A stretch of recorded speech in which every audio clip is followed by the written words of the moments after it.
Celebrity style jewelleries కోసం విచ్చేయండి విభా jewellers. నమస్తే రమగారు. నమస్తే రమగారు, మంచి కథతో స్టార్ట్ చేద్దాం. Arabian nights. ఈ అరేబియన్ నైట్స్ ఇంతలా ఒక పుస్తకం ఒకటి ఉంది, తీసుకొచ్చారుగా. అన్నీ ఎట్లా రమగారు, ఒకదానికొకటి కనెక్టివిటీ? అరేబియన్ నైట్స్ కథలు ఏంటంటే వీటికి బేసిక్ కథ ఒకటి ఉంది. ఓ రాజుగారు స్త్రీల మీద రోసి ఆడవాళ్ళ మీద ఇష్టంతో, ఆయనకి ఆడవాళ్ళ మీద నమ్మకం లేదు. ఓకే. నమ్మకం లేక ఏం చేశాడు, రోజు ఒక అమ్మాయిని పెళ్లి చేసుకోవటం, రాత్రి ఆవిడతో గడపడం, తెల్లారేసరికి చంపేయటం. ఓరి దుర్మార్గుడు. అలా చేసాడట. ఈ అరేబియన్ నైట్స్ కథలు అలా మొదలైనాయి. క్రమంగా ఓసారి ఏమైంది, మరి ఆడపిల్లని సప్లై చేసేవారు, ఆయన పెళ్లి చేసుకునేవాడు, ఆ రాత్రి ఆవిడతో గడిపి తెల్లవారేసరికి చంపేసేవాడు. బతికించి ఉంచితే ఆడవాళ్ళ దుష్ప్రవర్తన వల్ల అదేదో అయిపోతుంది, ఇదేదో అయిపోతుంది, నా జీవితం పాడైపోతుంది, నేను వీళ్ళని నమ్మను, పోనీ అనుభవించడం మానేరా, పెళ్లి చేసుకోవడం మానేరంటే మండు. సుల్తాన్ కదా, ఆయన ఐడియాలజీ అయింది. వజీర్ గారి కూతుర్ని చూశాడు. ఆ కూతురు మహా అందంగా ఉంది. ఈ అమ్మాయి ఎవరు అని అడిగితే ఈయన భయపడిపోయాడు. మా పిల్లని అన్నాడు. నీ పిల్లని నాకు ఇచ్చి పెళ్లి చేయమని అడిగాడు రాజు. చాలా భయపడ్డాడు, ఏం చేయాలో తెలియక. కానీ వజీర్ కూతురు మాత్రం ఏం పర్వాలేదు, సుల్తాన్కి ఇచ్చి పెళ్లి చెయ్యి, నేను చెప్తాను అన్నది. ఎంత బతిమలాడినా వినలా. చేసే నాన్న, అంతమందిని తెచ్చి అంతమందిని పొట్టను పెట్టుకున్నావు, నీ కూతురు దగ్గరికి వచ్చేసరికి నువ్వు ఇలా చేస్తే ఎట్లా? అయితే వజీర్ కూతుర్ని పెళ్లి చేసుకున్నాడు రాజు. సుల్తాన్ గారు నిఖా చేసేసుకున్నారు. చేసుకున్నాక ఆ రాత్రి ఆవిడ ఏం చెప్పిందంటే, ఆయనకి బాధగానే ఉంది, ఇంత చక్కగా ఉంది, ఇంత అందగత్తే, ఈ పిల్లని తెల్లవారేసరికి చంపేయాల్సి వస్తుంది అని. ఆ వజీర్ కూతురు ఏం చేస్తుంటే, ఇంకో చెల్లెలు ఉంటుంది. ఇదే ఈ సుల్తాన్తో ఏం చెప్తుందంటే, ఇంత చక్కగా రాణినయ్యాను నేను, మీతో ఎంతో సంతోషంగా ఉన్నాను, తెల్లవారేసరికి చచ్చిపోతాను, తెల్లారే లోపల మా చెల్లెల్ని ఒకసారి చూడాలనుంది, మా చెల్లెల్ని పిలిపించండి అని. అర్ధరాత్రి దాటాక వజీర్ గారింటికి కబురు చేసి చెల్లెల్ని పిలిపిస్తాడు. ఆ చెల్లెలేమో అక్కడికి కావలించుకుంది, బోర్మనేడిచి, తెల్లవారుగా నేను చచ్చిపోతావు, ఏదైనా మంచి కథ చెప్పు పాప, నువ్వు ఎన్నో కథలు చెప్పేదానివి నాకు అంటే కథలు మొదలుపెట్టింది. ఓ కథ సగం చెప్పేసరికలు తెల్లారిపోయింది. తెల్లవారిపోయేసరికలు అయ్యో ఆ కథ వినకడ్డానే మేము అయిపోతామా, ఆపా నువ్వు చచ్చిపోతావా అని చెల్లెలు ఏడ్చింది.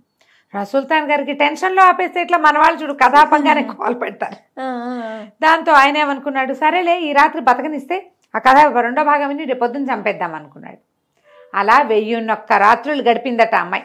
తర్వాత ఏమైంది రమ్మగారు? ఇంకేమవుతుంది, 3 సంవత్సరాలు ఉంది, ఆవిడ గర్భవతి అయింది, కుమారుడు కలిగాడు.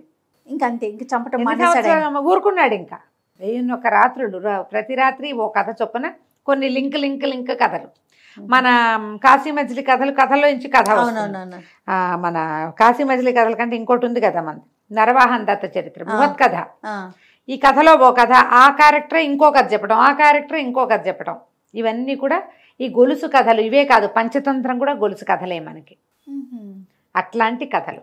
అయితే ఇవేంటంటే అరేబియన్ నైట్స్ రస్టిక్గా ఉంటాయి, అంత పిల్లలకి అందరికీ చెప్పగలిగే కథలు కావు. ఎవరికి ఆసక్తి ఉంటే వాళ్ళు మెల్లిగా చదువుకోవాలి. పైగా ఈ సుల్తాన్లు అనేసరికల్లా కొంచెం వేరే జాతివి కాబట్టి వాళ్ళ పెళ్ళిళ్ళు, వాళ్ళ పెళ్లి సంబంధాలు అవన్నీ మా జనరల్ పీపుల్కి వింతగా ఉంటాయి.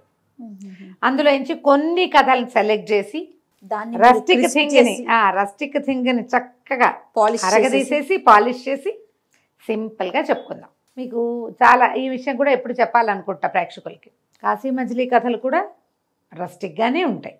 దాంట్లో నుంచి క్రిస్ప్గా తీసుకోవాలి మనం చెప్పేటప్పుడు.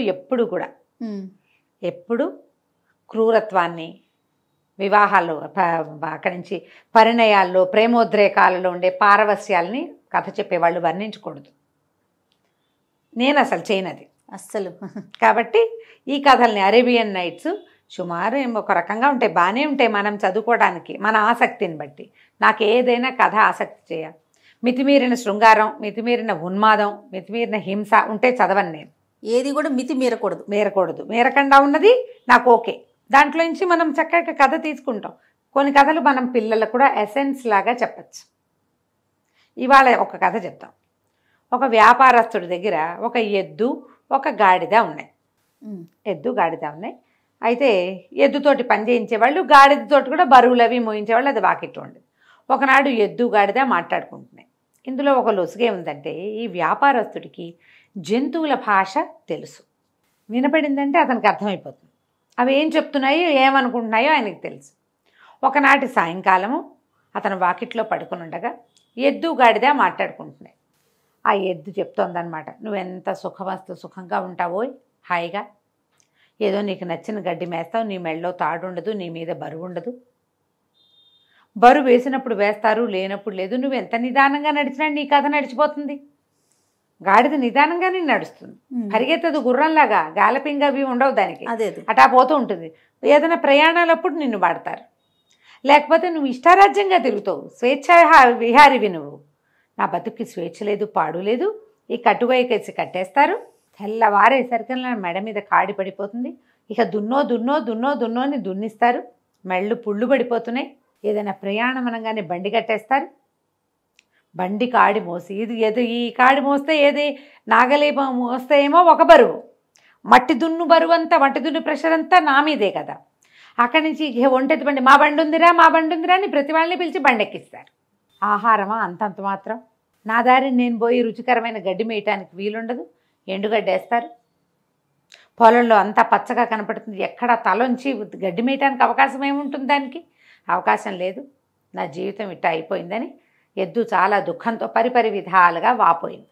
గాడిదంది, అయ్యో తండ్రి నీకెంత కష్టం వచ్చింది, ఓ పని చెయ్యి, రేపొద్దున తోలుకెళ్తారు కదా, నువ్వు నడవడం మానే, కూలబడిపో, ఆహారం మానేసి, తిండి తినద్దు, నీకేదో జబ్బు చేసిందని నిన్ను చేయటం మానేస్తారు.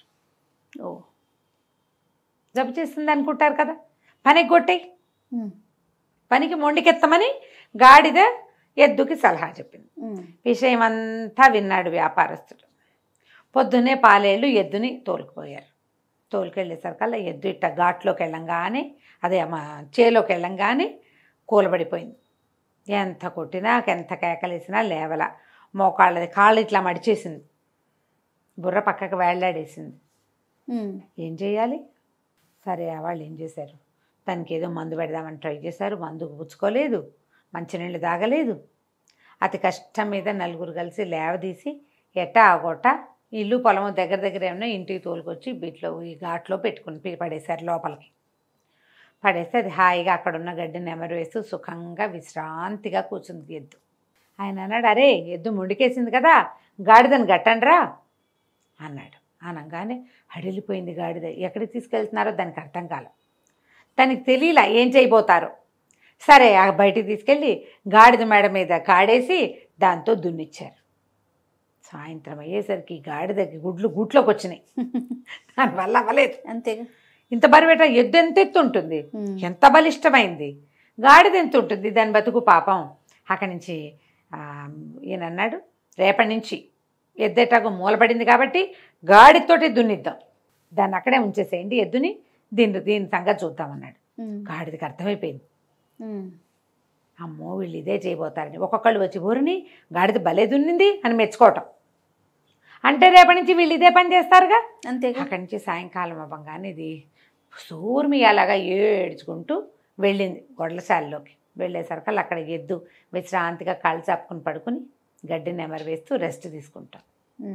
ఎంతో బాగుంది తండ్రి ఇవాళ నా జీవితం, ఎంత హాయిగా ఉందో, రేపు కూడా ఇట్టాగే పని మానేసి రెస్ట్ తీసుకుంటాను, ఎంతో బాగుంది నాకు అనగానే గాడిద అనుకుంది, ఓరు నాయన రేపొద్దున ఇది కూడా ఇది రెస్ట్ తీసుకుంటే రేపు మళ్ళీ నాకు పడిపోతుంది, ఇవాళ చచ్చాను రేపు మళ్ళీ దొరికిపోతానని ఏమంది వెంటనే గబగబా ఆలోచించేసుకుంది. తన మీదకి వస్తే ప్రతివాడు ఇదే చేస్తాడు కదా. అంతేగా. ఏమందంటే, అది కాదోయ్ నువ్వు మూలపడ్డావు కదా, మన వ్యాపారం ఏమనుకుంటున్నాడో తెలుసా, ఎద్దు ఎట్టాగో అయిపోయింది కదా, దీన్ని వీడికి కసాయివాడికి అమ్మేస్తామంటున్నారు, రేపొద్దున నీ తోలొలిచి దాంతో ఆయన చెప్పులు కుట్టించుకుంటాట, మరి మేము మాంసమేమో వాళ్ళు ఎవరికో విందు చేస్తాట, నీ ఇష్టం మరింది అనగానే ఎద్దుకు భయం వేసింది. అమ్మ బాబోయ్ రేపు తప్పేస్తే రెస్ట్ సంగతి, సరే ఇవాళ ఒకరోజు రెస్ట్ తీసుకున్నాం కదా అని, సరే అమ్మో రేపు నేను వెళ్ళిపోతానంది.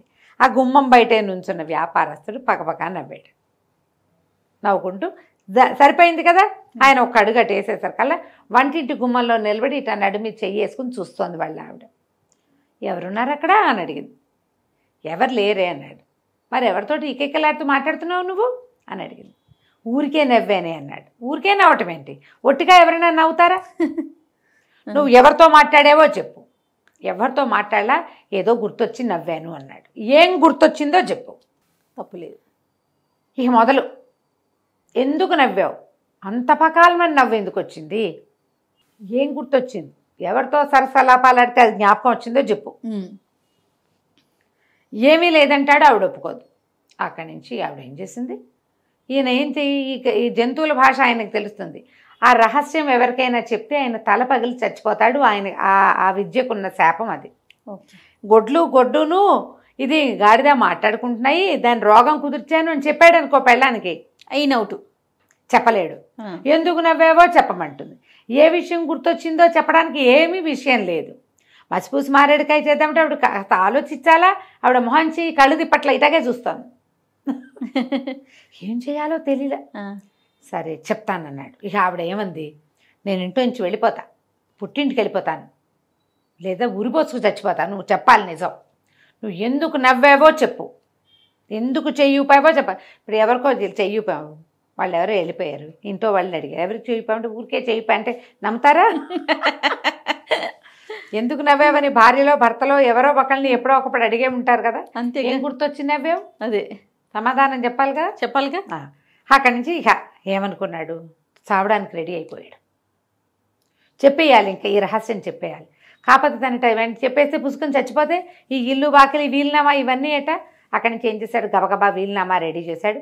చుట్టాలు పక్కాలు అందరినీ ఒకసారి కంటితో చూద్దామని అందరినీ రమ్మన్నాడు. కూతుళ్ళు, కొడుకులు, ఒకళ్ళిద్దరు మనవలు, వియ్యంకుళ్ళు, బావమరుదులు, 2-3 మరదళ్ళు, 2 బోధనగారులు, మొత్తం గుంపంతా చేరారు వీళ్ళింటో.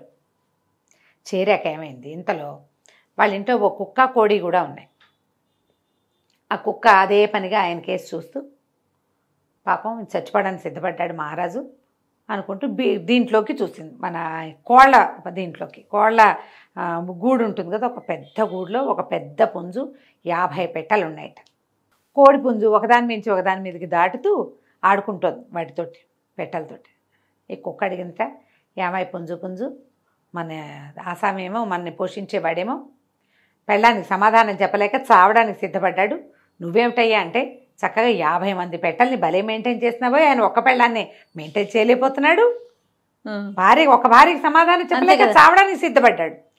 నువ్వు ఒక్కడివి, ఒక్క పుంజుంది, 50 పెట్టెలు ఉంటే ఇన్ని పెట్టెలతోటి సరసల్లాపాలు భలే బాగా ఆడుతున్నావు నువ్వు, ఏమిటో నీ రహస్యం అంటే. ఏముంది రహస్యం, ఎవరి మెథడ్స్ వాళ్ళకు ఉంటాయి. ఎందు పుంజు, సరే నీ మెథడ్ నీకుందనుకో, నీ రహస్యం నా చెప్పకు. మన యజమాని ఏం చేయాలంటే, ఏం చేయాలంటే లోపల తీసుకెళ్ళి విరగబాదేయాలి పెళ్ళాన్ని. ఇంకోసారి ఇలాంటి ప్రశ్నలు అడిగామంటే చంపేస్తానంటే సరిపోతుంది. అది అక్కడే నిలబడి ఉన్న యజమాని మొత్తం విన్నాడు. అర్థమైంది ఆయనకి. కుక్క కోడి మాట్లాడుకుంటున్నాయి, ఈయన వినపడుతున్నాయి కదా. సరే ఆ వచ్చిన చుట్టాలందరినీ పలహారాలు చేయండి అని, ఏమే ఇలారా అని చెప్పి ఆవిడ లోపల తీసుకెళ్ళి వాళ్ళ వాకిట్లో తుంగ ఉందట, తుంగగడ్డి. అది ఇట్లా దీనిలాగా చెరువుల్లో మొలుస్తుంది. 2 పోసలు లాక్కెళ్ళి లోపల తీసుకెళ్ళి చితబాదేశాడు పెళ్ళాన్ని. నేను ఎందుకు అయినా నవ్వుతా, నువ్వు నన్ను అడగడానికి వీల్లేదు, సచ్చినా చెప్పండి. మళ్ళీ అడిగావో మళ్ళీ తగులుతాయి దెబ్బలు. శభాష్ అనగానే ఆవిడ, మరి వీళ్ళందరినీ ఎందుకు పిలిచారు, ఎందుకైనా పిలుస్తా, అది నా ఇష్టం,